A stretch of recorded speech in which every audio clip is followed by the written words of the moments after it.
we are filled with energy, power.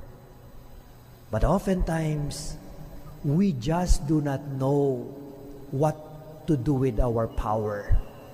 Many times, we do our power by abusing them.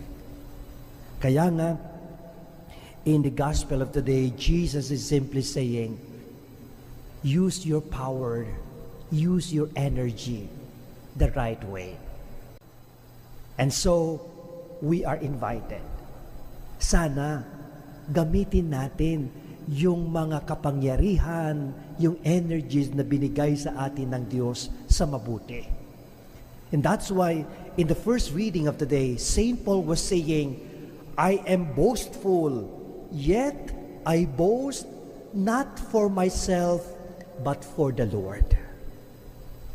What a beautiful way of being boastful for the Lord, not for me. Kadalasan, tayong mga Pilipino, mapagpatawad. Okay naman mapagpatawad. Pero ang paglagi nating pinapatawad ay yung mga talagang pathological liars na naglilingkod sa gobyerno. Baka hindi na maganda yung pagpapatawad na yun. Kadalasan, mga Pilipino, loyal. Pero pag loyal tayo sa masama, hindi na magandang loyalty. And so, the gospel of today, the readings of today, gives us an opportunity to go back into how we use our power.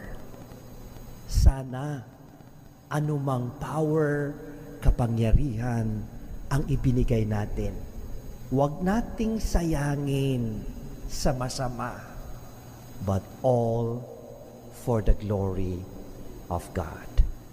Amen.